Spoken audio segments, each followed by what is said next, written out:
Greetings, family. Peace and blessings, brothers and sisters. Hope you all are doing well today. All right, just letting everybody come on in. Let's make sure the audio and video are good. As soon as I get some confirmation on those things, we'll go ahead and get started with the information this evening.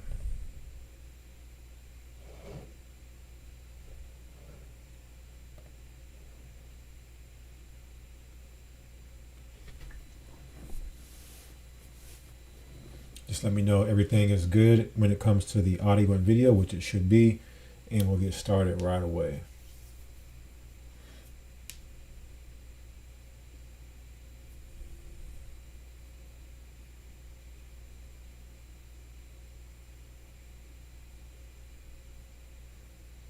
Okay, it looks like so far initially everyone that's coming in is saying audio video is good. So at any time if there's any issues, let me know, but we should be fine. All right, so we are here again for another installment of our series with G.O.C.C. Fit, where we are talking all things when it comes to our nutrition, our fitness, right, our diet, our exercise. And just want to read a scripture here real quick. Scripture is Ecclesiasticus in the Apocrypha, the King James Apocrypha, or the Book of Sirach. Some may know it as well. Chapter 30, verse 15. Health and good estate of body are above all gold, and a strong body above infinite wealth. And so we are here again for the Gathering of Christ Church, G.O.C.C. Fit. I'm your host, brother, and Elder Rawchaa, certified personal trainer, nutritionist, and health coach. I am not a doctor, but I am certified when it comes to,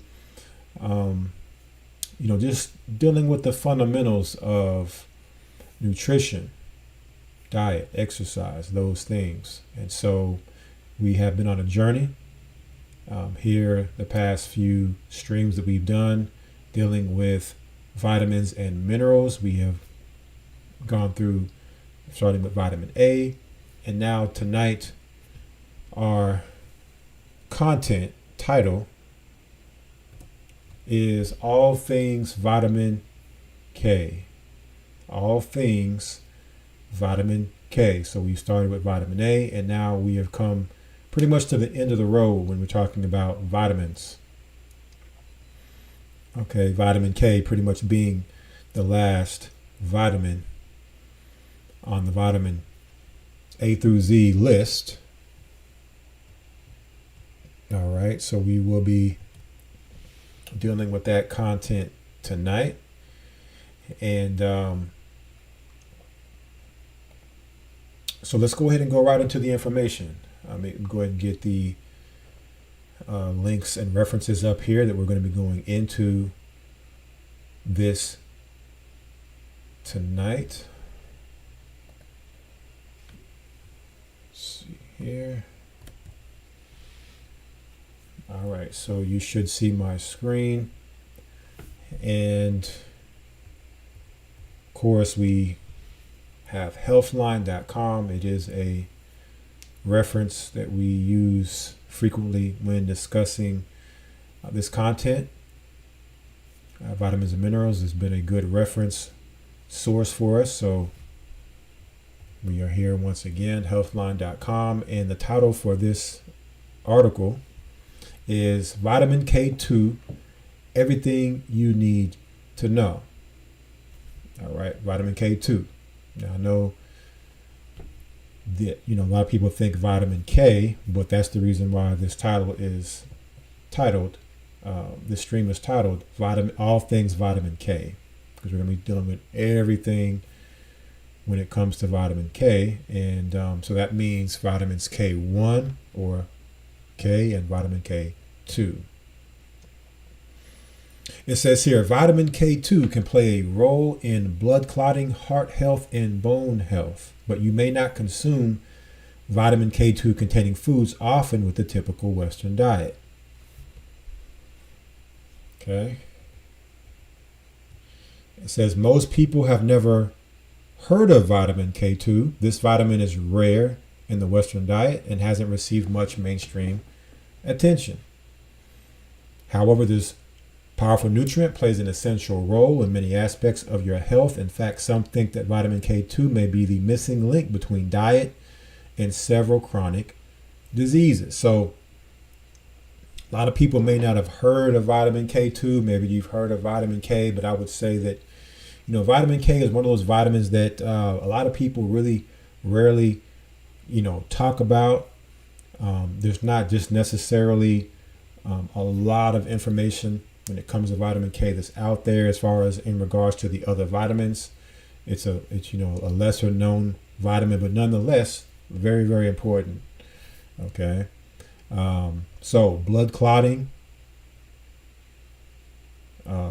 you're talking about, let me see if it's, blood clotting, heart health, and bone health. Those are going to be some of the main things when you're talking about vitamin K. All right. What is vitamin K? Vitamin K was discovered in 1929 as an essential nutrient for blood coagulation, which is the scientific term for blood clotting. Okay, so whenever you get a cut, right, and then your cut starts to scab, that's blood coagulation or blood clotting. Okay, so if you're deficient in vitamin K, if it's known for blood clotting, what does that mean? That means that your sores or your cuts or whatever are not going to scab and heal. You'll continue to keep bleeding, which is very problematic. All right, you want to stop the bleeding. So vitamin K is responsible when it comes to this. It says the initial discovery was reported in a German scientific journal where it was called coagulations vitamin. That's where the K in vitamin K comes from. It was also discovered by the dentist Weston Price, who traveled the world in the early 20th century studying the relationship between diet and disease in different populations. He found that the non-industrial diets were high in an unidentified nutrient, which seemed to provide protection against tooth decay and chronic disease. He referred to this mystery nutrient as activator X. It's now believed to have been vitamin K2. There are two main forms of vitamin K. You have vitamin K1 or phytoquinone, found in plant foods like leafy greens. And you also have vitamin K2, which is menaquinone, found in animal foods and fermented foods. Okay, so we're going to talk about, not only what it is, but where you can find it in your diet. Vitamin K2 can be further divided into several different subtypes. The most important ones are MK4 and MK7. Okay, how do vitamins K1 and K2 work? Vitamin K activates proteins that play a role in blood clotting, calcium metabolism, and heart health. One of its most important functions is to regulate calcium deposition. In other words, it promotes the calcification of bones and prevents the calcification of blood vessels and kidneys. Okay, so we can see how important this vitamin is when you're talking about clotting. You're talking about the formation, the calcification of bones, calcification of blood vessels, kidneys, right? Very, very important.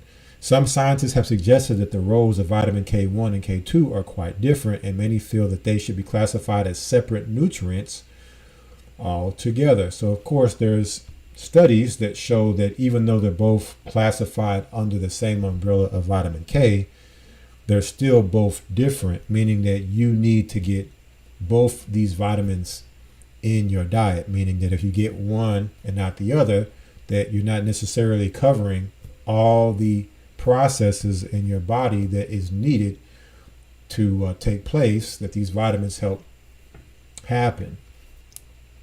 And that's why, we've talked about it in the past when it comes to those people who are vegan, you don't eat animal flesh, dairy, things like that, eggs. You're going to find it very hard to get a lot of these particular nutrients in your diet because they're just not going to be found in plants by themselves. For instance, vitamin K2 is mainly found in animal foods. Okay, so if both of these are important in the body and they both do two different things, but you're only eating plants, which is where vitamin K1 typically is, then you're going to be not getting what you need for the processes in your body that vitamin K2 provides.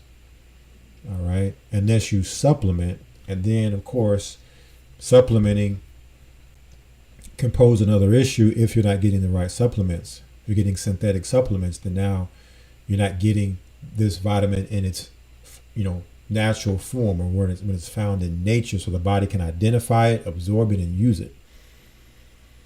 Right? So, not only that, but as we're going to see, and it may have already stated it. Let me see if we covered that already. I don't believe it's stated it yet, but vitamin K is a fat-soluble vitamin, meaning that if you're just eating it in plants alone, plants don't contain fats.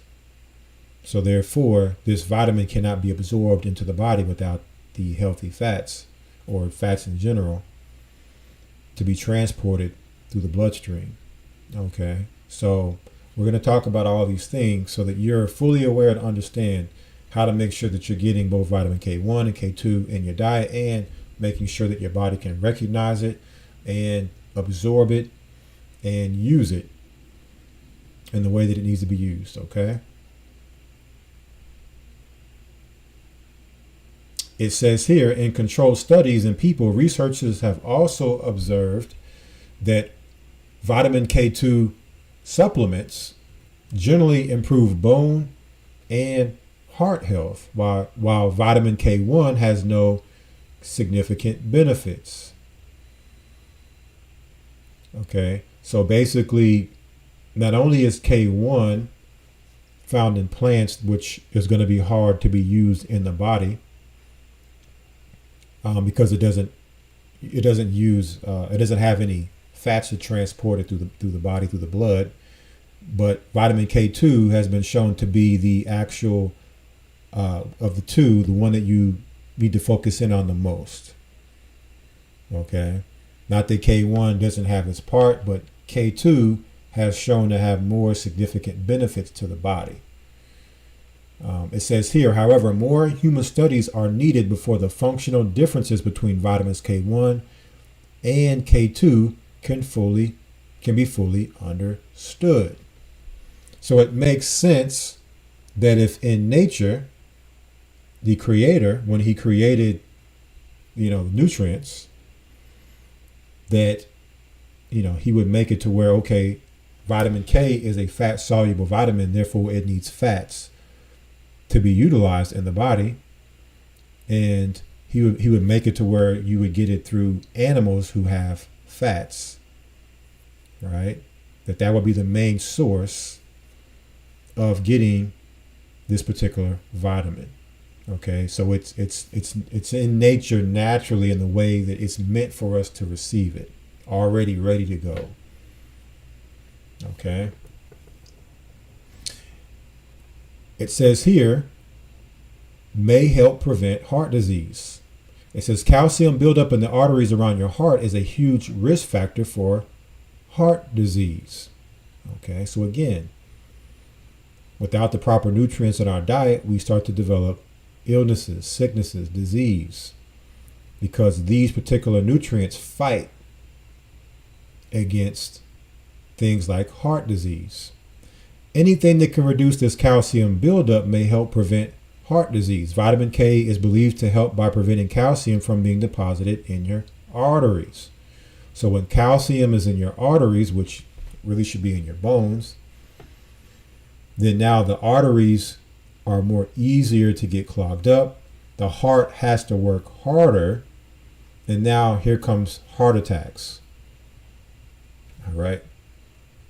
Here comes heart attacks. So it's pretty much goes hand in hand that if you're eating natural foods, they're going to fight and make sure the body stays in a healthy state. Whereas if you're eating unnatural foods, you're going to have buildup in your body and you're not going to have the nutrients to fight against disease, against problematic issues in the body.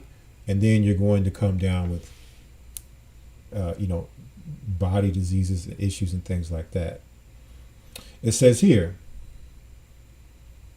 in one study spanning 7 to 10 years, people with the highest intake of vitamin K2 were 52% less likely to develop artery calcification and had 57% lower risk of dying from heart disease. That's a big amount. Almost 60% lower risk of dying from heart disease by having a high amount of vitamin K2 in the diet. Another study in 16,057 women found that participants with the highest intake of vitamin K2 had a much lower risk of heart disease. For every 10 mcg of K2 they consumed per day, heart disease risk was reduced by 9%. And we know that, primarily the black community, black and brown community, these are major issues, right, in our community. Heart health, high blood pressure, obesity, okay? So because we're eating the unnatural foods that have been processed, that have had these things stripped from them, we're not getting the nutrients, okay? Now we're causing these issues in the body that lead to, problematic diseases, heart attacks, heart disease. It says here, on the other hand, vitamin K1 had no influence in either of those studies. So you're eating plants, getting vitamin K1, which is good because it is in those plants and you should get it, but it's showing that it doesn't have any effect on heart health the way that getting it through the animal sources, which is vitamin K2. However, keep in mind that these studies were observational studies which could not prove cause and effect. The few control studies that have been conducted use vitamin K1, which seems to be ineffective. Long-term controlled trials on vitamin K2 and heart disease are needed. Okay, so again, this is science. These are studies. They find, different results with their studies, research, but it's not necessarily 100% conclusive. It's more so, based upon the studies, we can kind of lean this direction towards this possibly being the case. Okay. When all in all, if we're just eating healthy, we don't have to know the science. We don't have to know how the science works. Okay. We understand that in the beginning, you had, during the creation, man was created. The herbs of the field were given for meat. Okay. And we know that through that, eating that as our food, as our medicine, we don't have to necessarily know all the science behind how it works. Just knowing that what was given to us for sustainment, okay, for strong health in our body. So if we stick to that and have a good diversity of these particular things out of the earth and put them in our bodies, then our health should be, pretty much solid, right? It says here, still there is a highly believable biological mechanism for its effectiveness and strong positive correlations with heart health in observational studies. What else? Vitamin K, and when I say K, I'm just in general, may help improve bone health and lower your risk of osteoporosis. Osteoporosis, which translates to the phrase porous bones, is a common problem in Western countries. Why? Because the Western countries are the countries that are mainly dealing with, all the processed foods. You would think, okay, what about these third world countries that are supposed to be famished and all of that? You would think that they would be the ones that would be suffering from such diseases. Well, these particular third world countries are still eating mainly foods that are coming out of the ground for food. They don't have a lot of food available sitting on the shelf that has been processed, sitting there, that's not really food. All right, they farm and do all those things, and so therefore, a lot of times, their diets are suffice so they don't have these problems. Their problem may be just being poor to where they may not have anything to eat at all. But they typically don't have the nutrient deficiencies if they're eating, because they're going to be eating natural foods in these third world countries, right? It says here, it is seen especially among older women and strongly raises the risk of fractures, right? So now you start to see as you get older, you can break bones easier if you are lacking in the proper nutrition, in this case, vitamin K. As mentioned above, vitamin K2 plays a central role in the metabolism of calcium, the main mineral found in your bones and teeth. Vitamin K2 activates the calcium binding actions of two proteins, matrix GLA protein and osteocalcin, which help to build and maintain bones. Interestingly, there is also substantial evidence from controlled studies that K2 may provide major benefits for bone health. A 3-year study in 244 postmenopausal women found that those taking vitamin K2 supplements had much lower decreases in age-related bone mineral density. Long-term studies in Japanese women have observed similar benefits, though very high doses were used in these cases.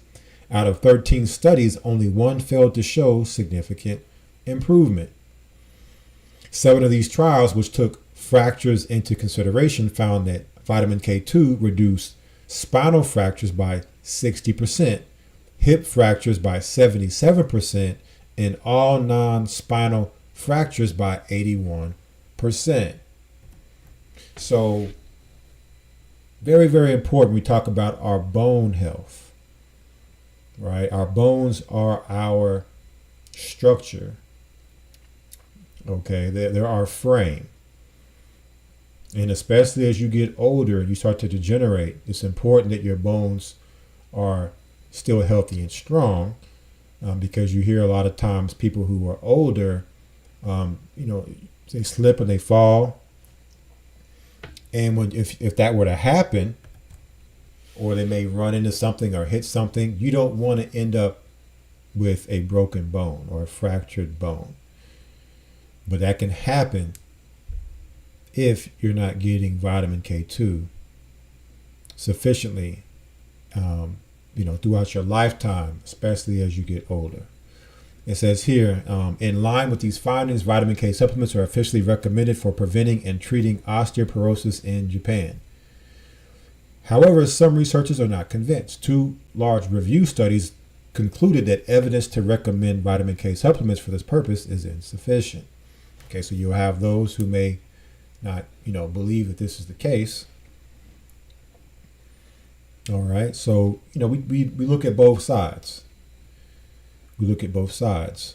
But I believe, if our diet is, as I stated earlier, diverse and natural, then we really don't have to worry about, which side is right in all this. May improve dental health. Another important part of our bodily functioning is our teeth. Researchers have speculated that vitamin K2 may affect dental health. However, no human studies have tested this directly.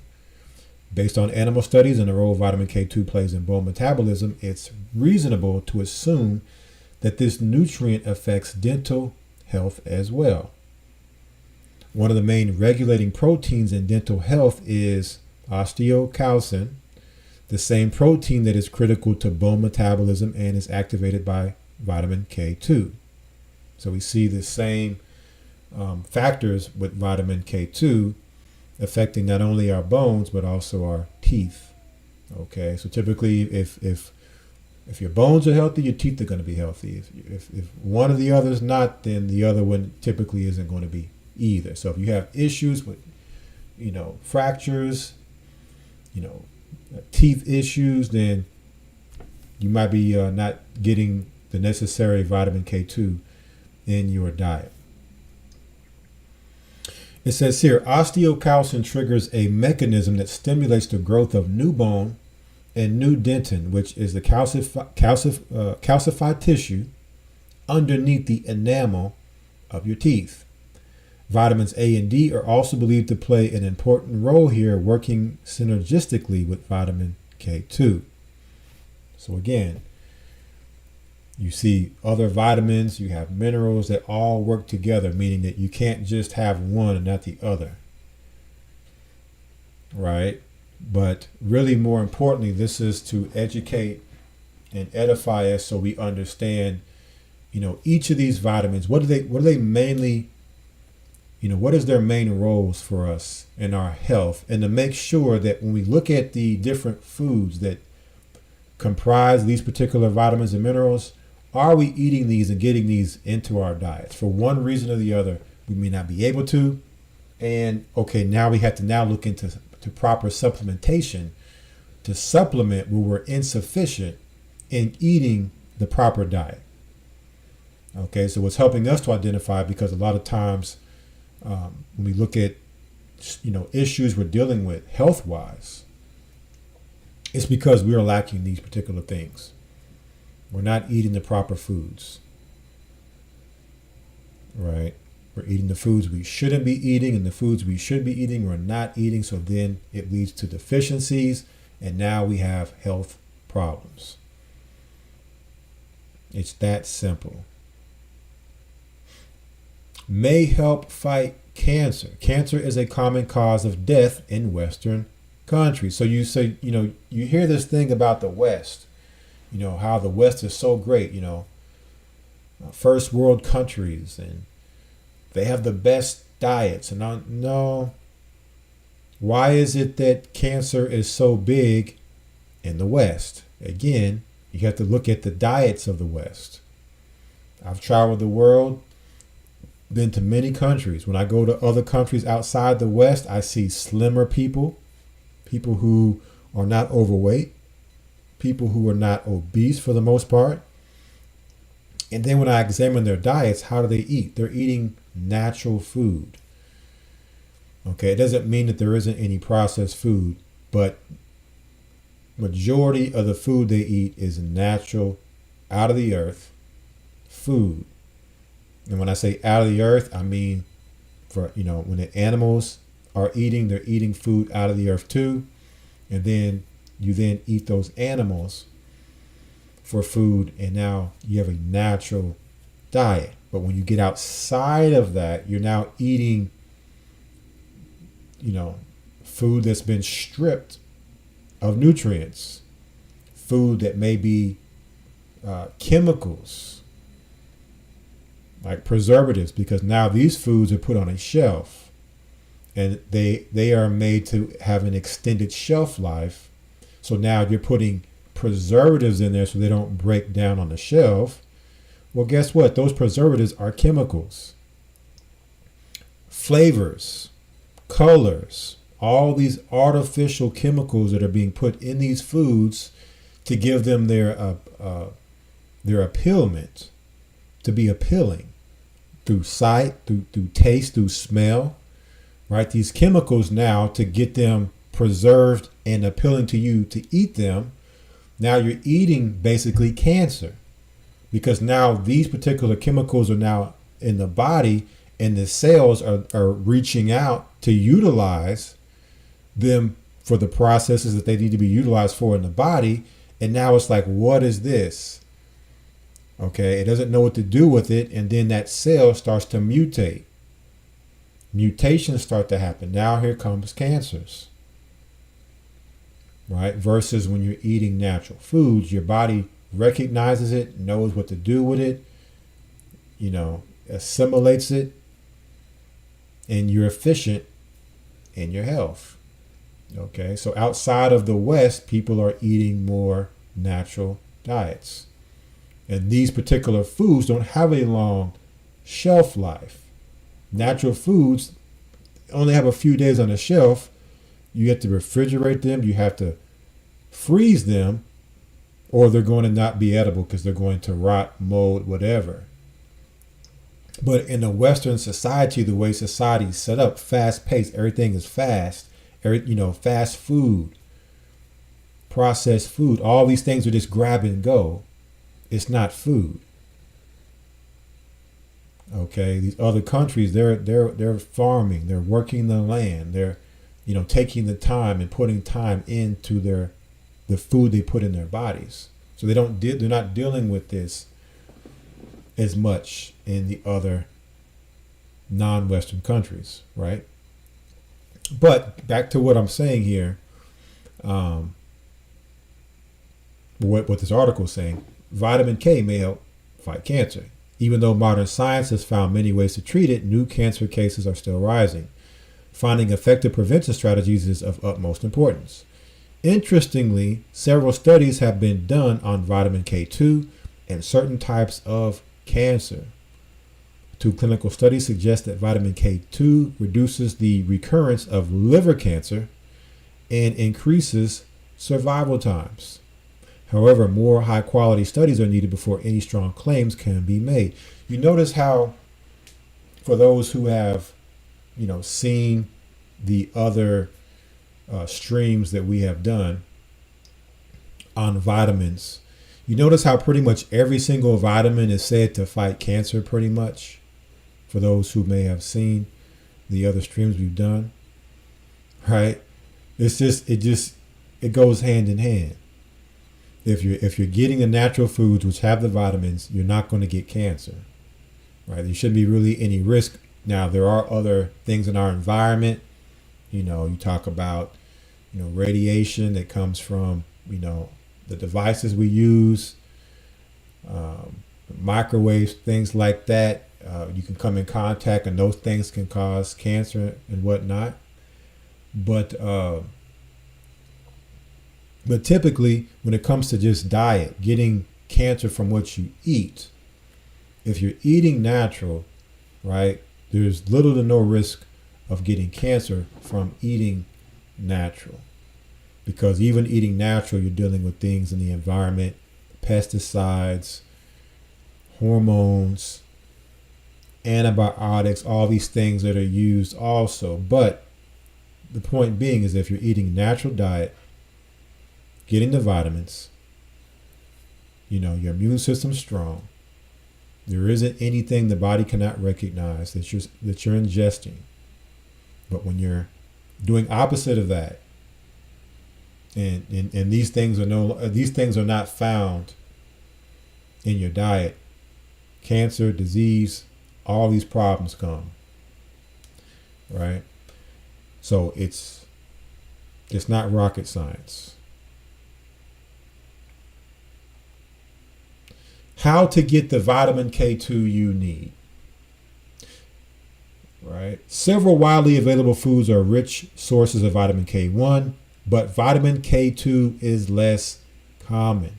So the one vitamin of the vitamin K, which is K2, that's the most important, is harder to get in our diet. It's less common. So we're going to talk about that so we can make sure that we are, putting an emphasis on getting vitamin K2 in our diets. Your body can partly convert vitamin K1 to K2. This is useful because the amount of vitamin K1 in a typical diet is 10 times that of vitamin K2. So thankfully, our body can convert partially K1 to K2. Okay, so K1 in itself isn't necessarily fighting or helping in any type of way directly, but indirectly it can be converted to K2, which is the most potent form of the vitamin K that is needed for our bodies to be efficient in health, right? It says here, however, current evidence indicates that the conversion process is inefficient. Okay, so there is studies that show that this still isn't enough. Even though it can be converted, this isn't enough by itself. As a result, you may benefit much more from eating vitamin K2 directly.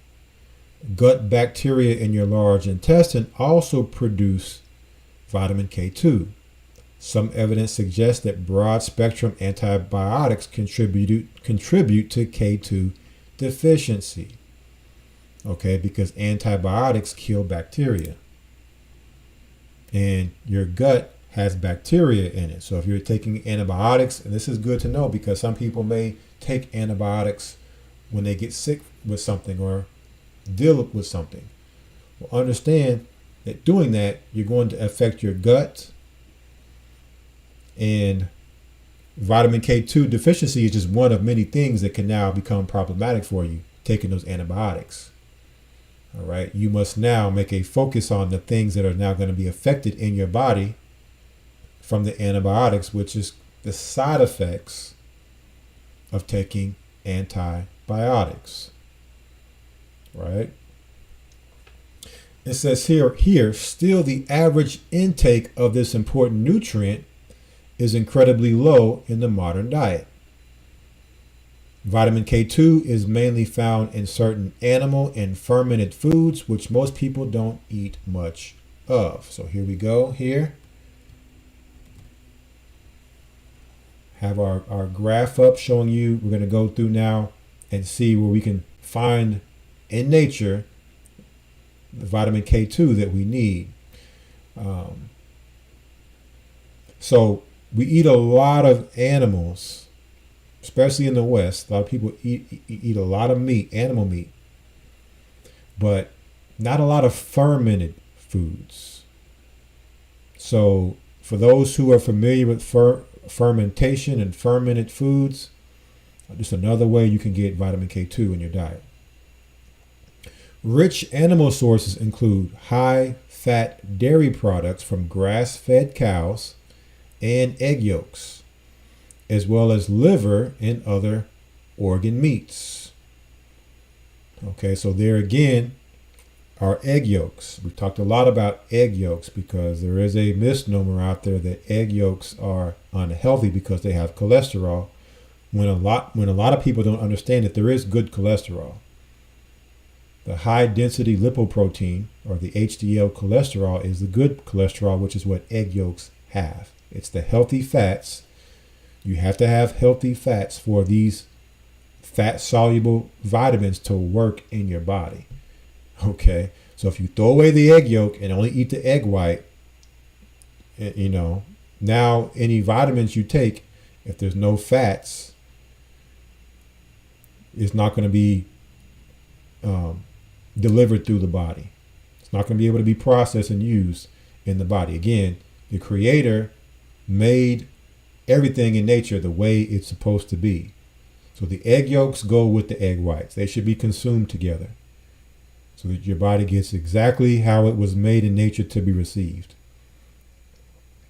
It says here, vitamin K is fat soluble, which means low fat and lean animal products don't contain much of it.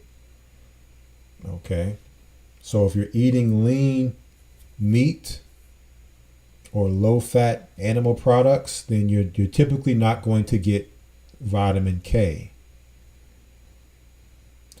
Animal foods contain the MK4 subtype, while fermented foods like sauerkraut, natto, which is like I think it's like a nut or something in Japan, in Asia, and miso pack more of the longer subtypes MK5 to MK14. Okay, so these are just subtypes of the vitamin K. In these foods, if these foods are inaccessible to you, taking supplements is a valid alternative. We're going to talk about the supplements that you can take to get your K2 also. Okay, we will be talking about that. The benefits of supplementing with K2 may be enhanced even further when combined with a vitamin D supplement. These two vitamins have synergistic effects, which means they may work together. So that's perfect because we're going to talk about vitamin K2 and D supplement.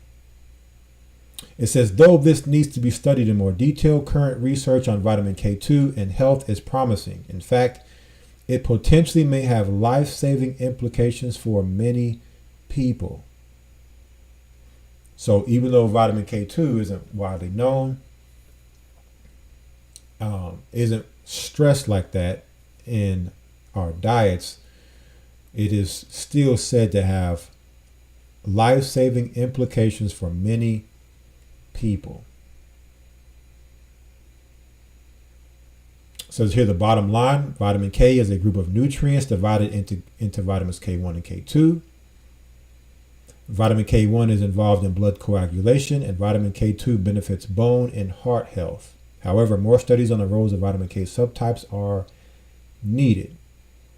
Some scientists are convinced that people at risk of heart disease should regularly use vitamin K2 supplements. Others point out that more studies are needed before any solid recommendations can be made. However, it's clear that vitamin K plays an essential role in body function. To maintain good health, make sure to get adequate amounts of vitamin K1 and K2 through your diet. So here we have 20 foods that are high in vitamin K.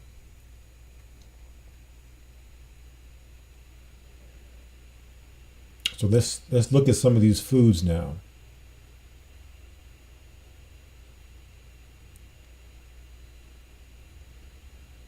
And something else we want to stress here, it says while vitamin K deficiency is rare, suboptimal intake may impair your health over time. Inadequate intake may impair blood clotting, weaken your bones, and increase your risk of heart disease. Here are 20 foods that provide especially high amounts of vitamin K, plus a few lists categorized by food group. Which foods contain vitamin K? So of course we know there's K1, there's K2. K1 is the most common form. It's the most easily to access form of vitamin K found in plants, especially dark leafy greens. K2, which is harder to get in our diets, is mainly found in animal foods and fermented plant foods. So here we have the number one source of vitamin K is kale. And this says cooked. You get 443% of the daily value per serving. You also have mustard greens. That's number 2. Swiss chard, number 3. So you see these are the leafy greens. Right? Collard greens, 322. Natto, 261%. Spinach, raw, 121%. Broccoli, cooked, 92%. Brussels sprouts, 91%. Beef liver, 60%. Now, of course, again, disclaimer, we here uphold the dietary law that is you can find in the book of Leviticus chapter 11. So no pork, but nonetheless, just so that everyone understands that, pork chops is something where vitamin K exists, but is unlawful according to the Bible. We also have chicken, 43%. Goose liver paste, another unclean animal, okay, 40%. So anything that's unclean, we would suggest it's because it's there doesn't mean you should eat it. Green beans, 25%. Prunes, 24%. Kiwi, 23%. Soybean oil, 21%. Hard cheeses, 20%. Avocado, 18%. Green peas, 17%. Soft cheeses, 14%. So when we're looking at these particular plants, we know that they have vitamin K1. We know that vitamin K is a fat-soluble vitamin. So how do you then make sure that your body can get the vitamin K out of these plants, since these plants do not have fats naturally in them? Well, just an example. You could make a salad with any of these veggies, and you could have a olive oil based salad dressing. Olive oil is very healthy. Okay, olive oil is a fat. So olive oil based salad dressing, now you eat these veggies and the vitamin K can now be absorbed and transported through the body. Okay, that's just one example of how to make sure to get these vitamins to be absorbed in the body, since they're fat soluble and they don't naturally have fats. Okay, what else do we have here? 3 more vegetables high in vitamin K. Beet greens, 290%. So it says the best sources of vitamin K1 are dark leafy green vegetables. Phytoquinone. In fact, the prefix phylo in the vitamin's name refers to leaves. Okay, so there you go. Beet greens, vitamin K1. Parsley, 137%. Cabbage, 68%. Now we're going to talk about meat products that are high in vitamin K. Again, no pork. All right. Fatty meats and liver are excellent sources of vitamin K2. Why is liver an excellent source? Because fat-soluble vitamins are stored in the liver. Okay, now I would recommend people eating livers. That's just a recommendation because it is an organ and it filters toxins. Okay, so a lot of blood in the liver, a lot of toxins there. Wouldn't recommend that as a, even though vitamin K2 is there, I wouldn't recommend eating livers.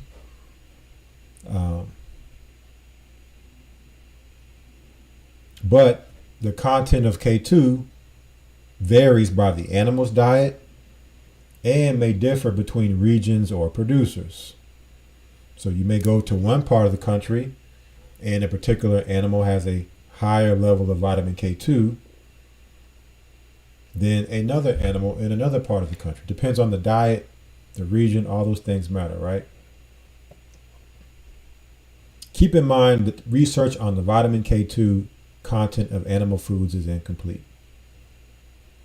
Okay, so it says bacon here, of course. You know, more than likely that's pork. And we avoid that. Possibly look into beef or turkey bacon as a source of getting your nutrients if you want bacon. Ground beef is a source of K2. Here we have again pork liver, staying away from that. Duck breast, 4%, staying away from that. Duck is unclean. Beef kidneys, 4%. Chicken liver, 3%. So we see how hard it is to get K2. The highest of all of these is 25%, and it's pork. You only have beef, really one good source of beef here, which is the ground beef, and it only gives you 7% of K2. Okay, and you can't just eat meat. You can't just eat animal flesh, right?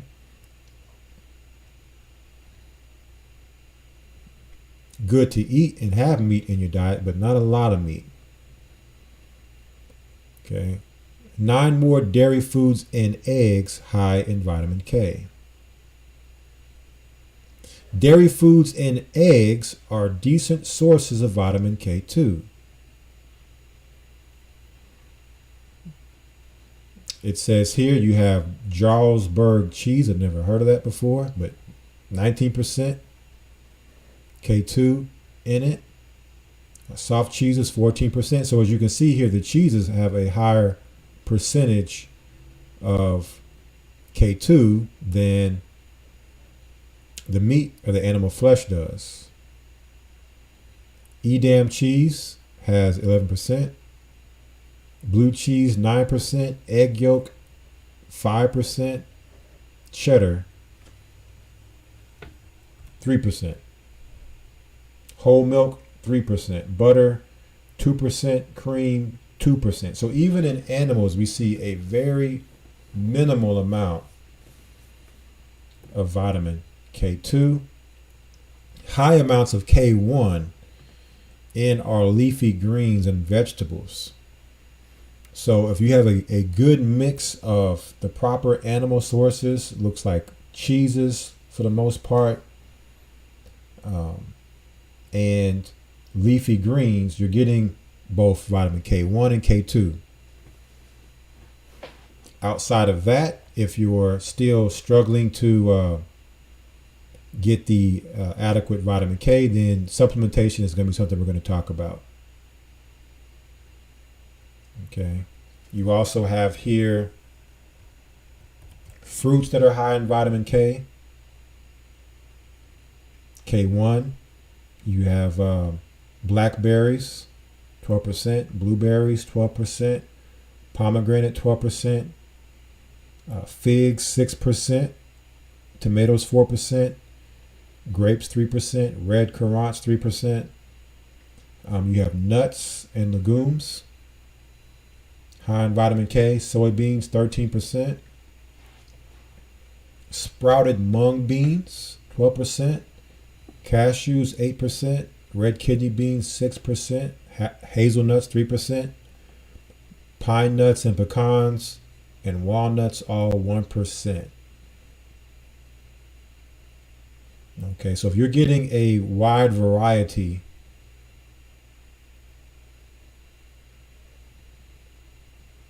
in your diet, then you should, for the most part, be good on your vitamin K. But sometimes these foods aren't necessarily easy to get access to one way or the other.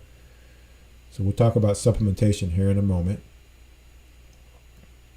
So there's a lot there in that one link. We're not going to go through all the links here, but they will be available for you to read on your own as sources, because we also have the difference between K1 and K2, which I believe we discussed in the first article. K1 is mainly found in plants. K2 found in animal sources. K1 is for blood clotting. K2 is for bone, teeth, and heart health. All right, that's it in a nutshell. All right. We also have the vitamin K deficiencies we talked about.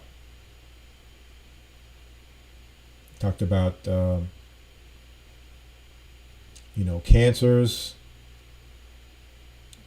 You also have here excessive bleeding. If you bruise easily, you could have a vitamin K deficiency, for those who bruise easily. If you get small blood clots underneath your nails, it could be vitamin K deficiency. Bleeding in your mucous membranes that line areas inside the body. Produces stool that looks dark black, almost like tar, and contains some blood.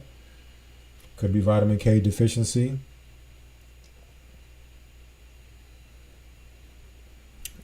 Infants, because if the mother is deficient, the infant, as being born, could have some vitamin K deficiency. Bleeding from the area where the umbilical cord is removed. Bleeding in the skin, nose, the gastrointestinal tract. Bleeding at the male private part. The baby has been circumcised. Sudden bleeding in the brain, which is extremely dangerous and life-threatening.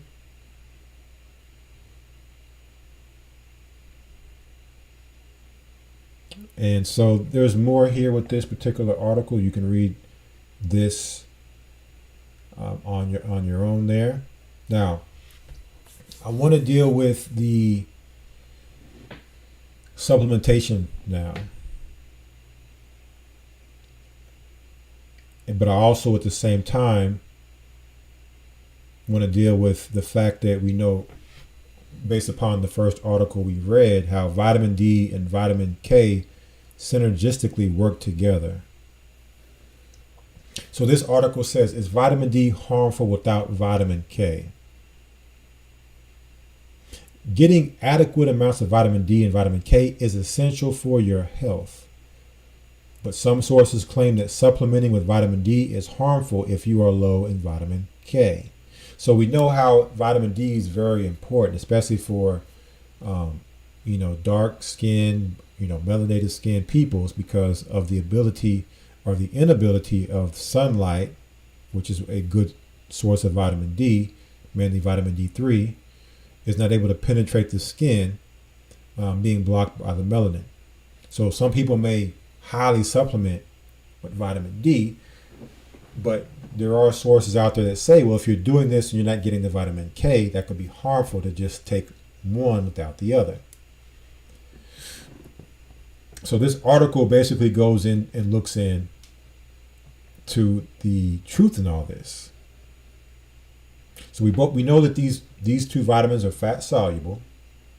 They are essential. Most abundant in high fat foods. Their absorption into the bloodstream is enhanced when they are consumed with fat. All right, vitamin D is a sunshine vitamin.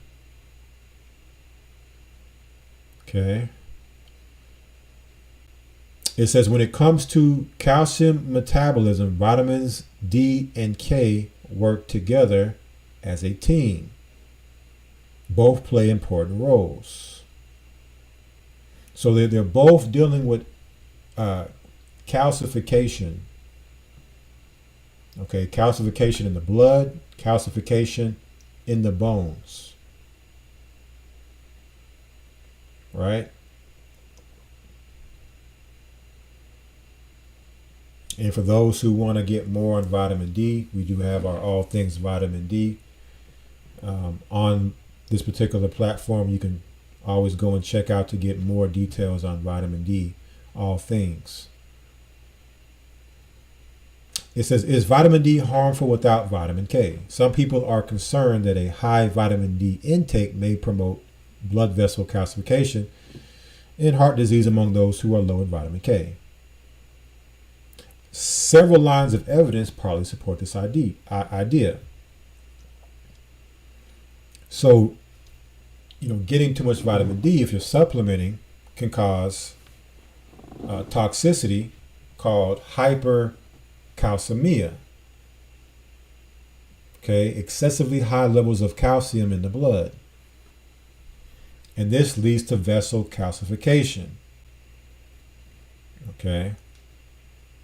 And I think I had said this at some point, that vitamin D or fat soluble vitamins are stored in the body. They're stored in the liver. So you don't necessarily have to just make sure that you're getting those in high doses every day, because they're stored. So if you're supplementing for fat soluble vitamins, you probably only need to supplement a few times, 2 or 3 times in the week, not every day. Okay, because it is stored in the body. And then when you have blood vessel calcification, where the calcium starts to accumulate in the lining of the blood vessels, then comes heart disease. So vitamin K deficiency is associated with blood vessel calcification and heart disease. So not having the vitamin K but getting the vitamin D could be problematic, which is why you'll see a lot of supplements out there have both. And I'm going to share one with you. It says high dose vitamin K supplements prevented BVC, blood vessel calcification, in animals. Okay.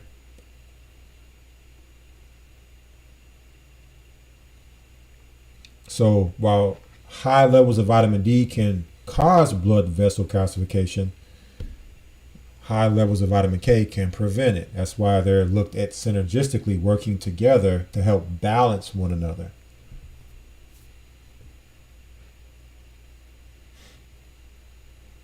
Okay. So again, these are studies, and there is, arguments on both sides to say that, there's a possibility that it does, but then there's a possibility that it doesn't. If you're getting a balanced diet, you shouldn't have anything to worry about.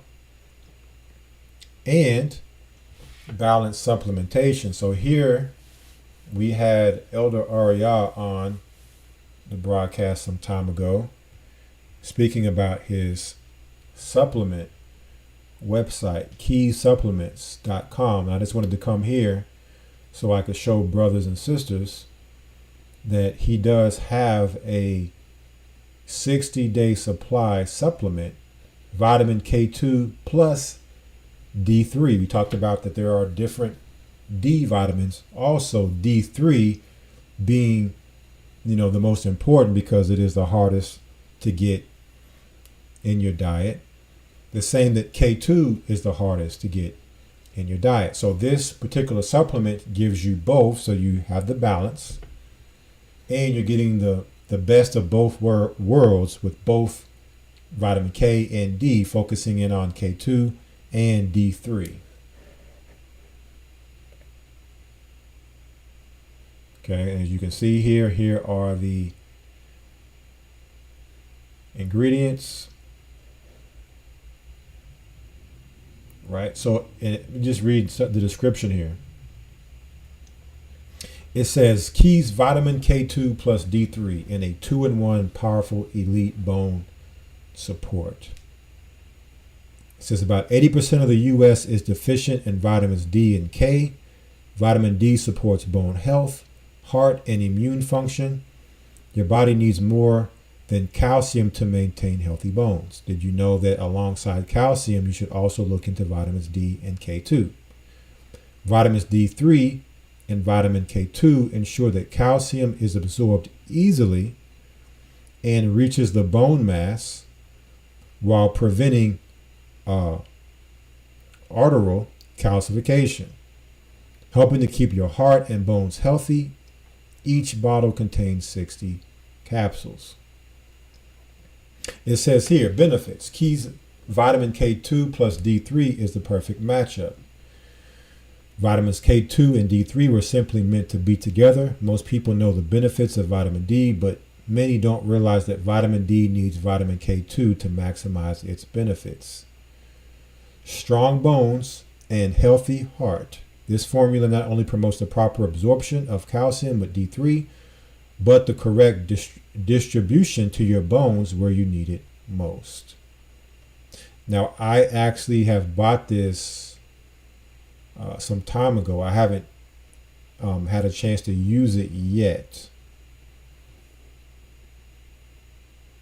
I haven't had a chance to use this particular product yet. But when I saw how it was formulated, then I said I definitely had to get it, if not only for that, but also to support Elder Rawchaa. So if you're going to get a supplement such as this, you have an opportunity to help and support a fellow brother in the church, in the black community, black business, and all of that. So here you go. All for those out there that may look to supplement, something that you could take maybe a couple times, 2-3 times in the week to make sure you're getting what you need for your vitamin D and K needs, especially if you're dealing with any of those things when it comes to your bones, your teeth, heart issues, blood pressure issues, things like that. This might help you out when it comes to all that.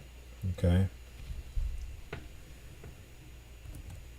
And so now, as we conclude and start to finish out when it comes to all things vitamin K, we have our PDF here that we like to go to when dealing with these nutrients. And we've been talking about vitamins A through K. That document is the Vitamin and Mineral Requirements in Human Nutrition, 2nd edition, by the World Health Organization and Agricultural Organization of the United Nations, 2004. Okay, so let me go ahead and find where it speaks on vitamin K. Now, this particular vitamin is very scientific in this document, so we're not going to go into this a lot because of that.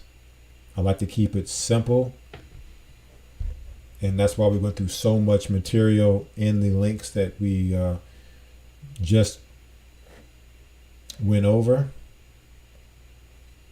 But should you like the science, you want to get real sciencey, then you can come and check this document out on your own for the high science when it comes to the things in regards to vitamin K. We're not going to go through all of that because I'm pretty sure a lot of people, it's just going to be something that they're not going to be able to receive who are not into the science like that, right? Just want to keep it simple, very edifying. So we have here in this document, says vitamin K is an essential fat soluble micronutrient which is needed for a unique post-translational chemical modification in a small group of proteins with calcium binding properties, collectively known as vitamin K dependent proteins or GLA proteins. Okay, so a lot of things we've already discussed, just coming here as another reference. And another reference and confirmation.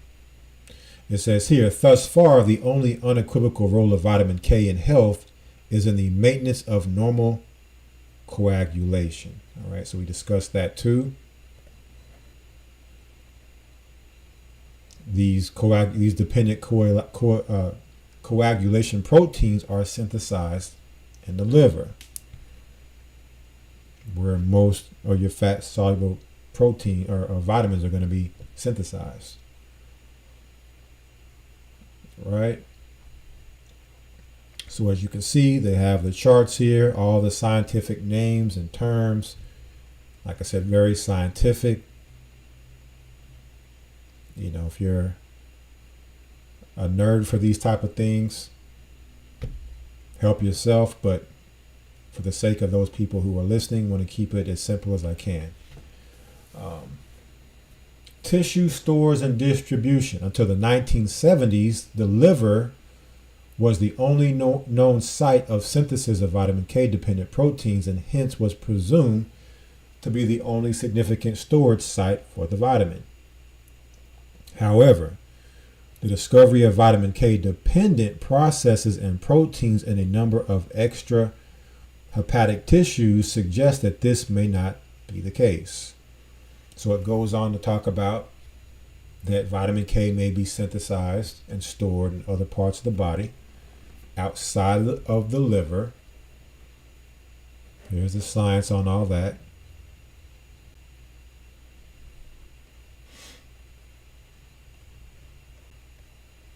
Just some good FYIs here. Populations at risk for vitamin K deficiency. In infants up to around age 6 months, vitamin K deficiency, although rare, represents a significant public health problem throughout the world. The deficiency syndrome is traditionally known as hemorrhagic disease of the newborn. More recently, in order to give a better definition of the cause, it has been termed vitamin K deficiency bleeding. So, this is something that they stress for newborns.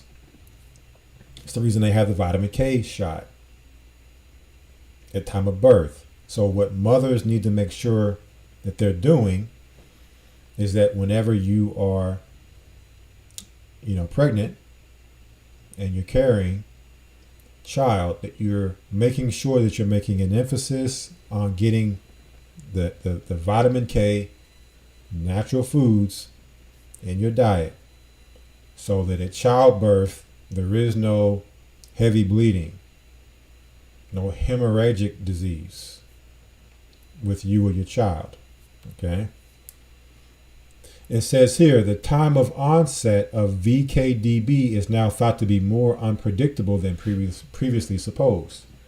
Currently, 3 distinct syndromes are recognized, which are early, classic, and late VKDB. Until the 1960s, VKDB, which is vitamin K deficiency, was considered to be solely a problem of the first week of life. Then in 1966 came the first reports from Thailand of a new vitamin K deficiency syndrome that typically presented between 1 and 2 months of life, and which is now termed late VKDB. Okay.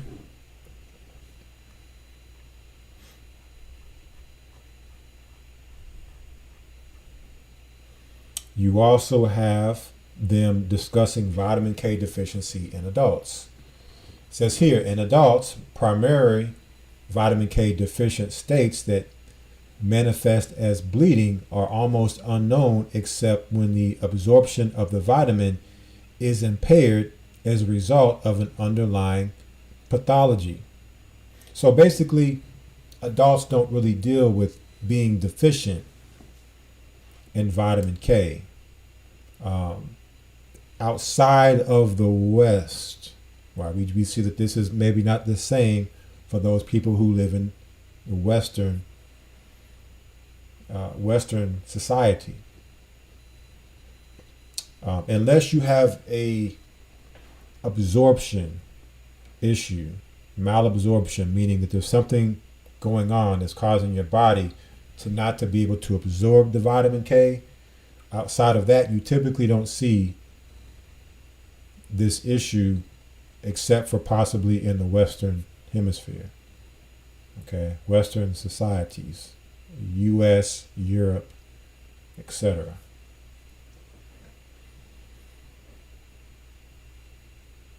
All right, keep going here.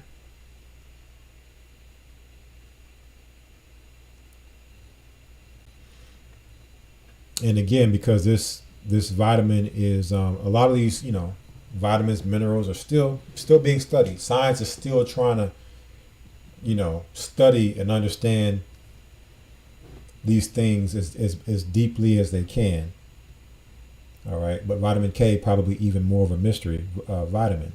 It says very little is known about the bioavailability of the K vitamins from different foods. Okay, so they're still studying. And I put out the little bit of studies that they have up until now.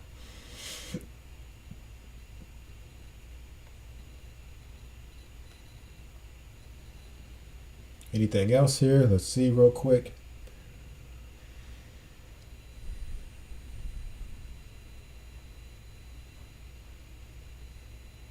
I think that may be it that this vitamin had that wasn't too over the top scientific.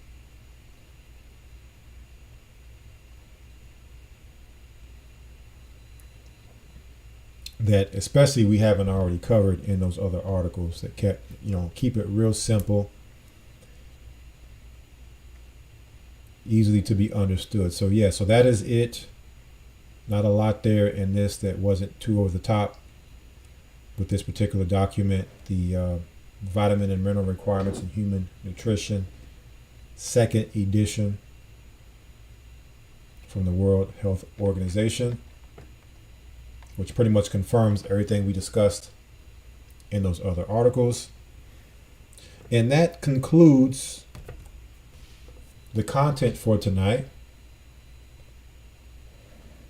All things vitamin K, discussing what is vitamin K, the differences between vitamin K1 and K2, where it can be found in nature, right? Its synergistic role with vitamin D, how they work together, both when it comes to bone health, dental health, heart health, blood vessel health, the foods that we can actually get these particular vitamins from, right? The deficiencies, and when we're deficient, what happens. So I hope all of this has been edifying for you brothers and sisters out there. And that is the end of our vitamin series on all this. So the next G.O.C.C. Fit, we should be talking about minerals now, which are nutrients like vitamins, but work a little bit different than how vitamins work. And so we'll talk about the minerals, which are the micronutrients. Okay, and we'll show how they even work together with vitamins and how both work together within the body to help the cells to function properly, to go through processes and processes in the body to make sure the body is functioning optimally without breaking down and having disease and all these type of things. So thank you all for tuning in, and until next time, we will see you all here on G.O.C.C. Fit for another stream when it comes to health, nutrition, and fitness. Bless you.